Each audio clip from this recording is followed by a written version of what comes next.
is John McDonough's newest film, so he brought us The Guard, Cavalry and The War on Everything. Given isn't a popcorn flick, like you can't come into this movie just expecting to be able to eat popcorn and just enjoy the ride. It's really, you have to think reasonably critically for this film. It is based on the book, where there is a little bit lost in terms of translation from the book to the actual film. I didn't read the book, but I have looked up a number of things that were missing. The story is The Forgiven takes place over a weekend in the high Atlas Mountains of Morocco and explores the reverberations of a random accident on the lives of the local Muslims and Western visitors to a house party in the Grand Villa. So it's going to revolve around a married couple who are obviously not a happily married couple. They're always arguing. He is our main focus, and he comes across as he's a raging alcoholic. He's not very nice. He's racist. He's just that high profile sort of guy that's just, has a very different take on the world. And then Jessica as well, his wife. So they're always bickering, and you can see that right from the outset. And they're always at each other. She's pretty much guilty by association. Like, she just sort of enables and just goes along for the ride. They do get to the house party, things start to kick off. I really liked Matt Smith's portrayal. So anytime he was actually on there, I was engaged in terms of the setting and the atmosphere. But when our main couple, Ralph and Jessica, are off and they hit the boy on the road who was trying to carjack them and get a little bit of extra money due to all the rich people going to the house party.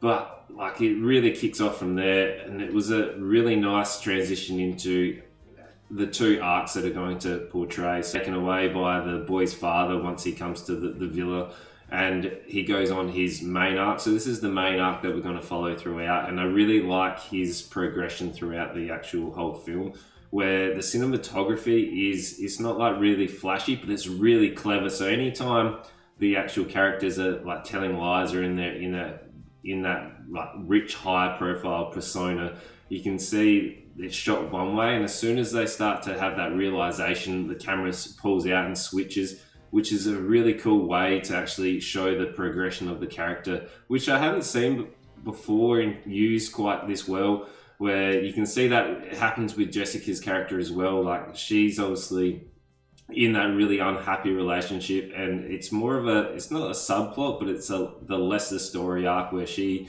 is trying to find herself and really work out who she is, to the point where she's obviously committing adultery, and like, that's obviously not okay. But like, her actual progression, you can actually see her choices that she's making and the options that are presented to her, and she's like trying to take those up. But the whole focus is mainly on the journey that Ralph's character is off, and really understanding the inner workings of like how everyone has a soul and the difference between the rich and the poor. So obviously the dialogue is really odd in this film. Like, I know, like, obviously people are going to have, based on their experiences and their upbringing, about how they're going to talk and how they see things as well, where every person who is in this like party or the villa has a really weird way of talking. Like, their dialogue is so odd in terms of how they see the world and how they interact with one another. Like, it feels really fake and really forced, which I'd assume it would be. Like, you probably wouldn't have that many loyalties. They're in this actual villa, considering they're all just come in and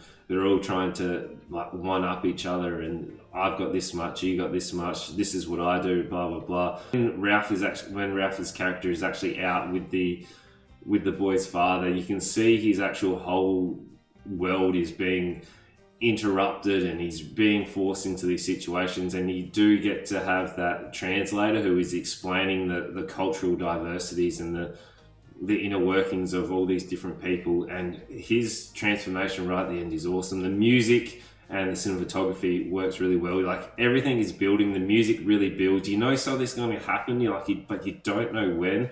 So it is a reasonably long film. It goes for about an hour and 50 odd minutes, where I was just waiting all the time. I don't know what was going to happen to who, and it was just building. Like, it did have the moments where it dragged, so like it did feel slightly not overly exciting at times, but there was just, I wanted to know what was going to happen, so it really had that carrot like dangling.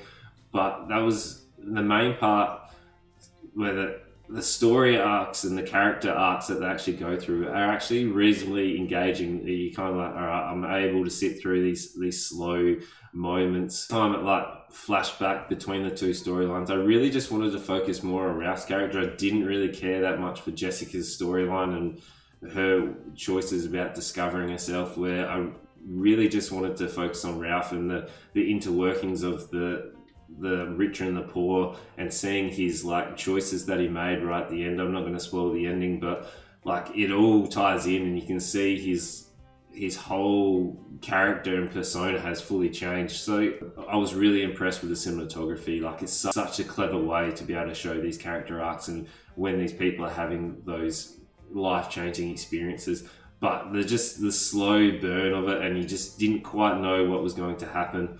Where I was just like, it needs to have a little bit more of a push, and it needs to have something more to be able to hook you in. So it is going to turn a number of people off just due to the amount of and the slow burn tension, where you don't really know what's going on a lot of the time, where it's focused on character development rather than like an overall arching story.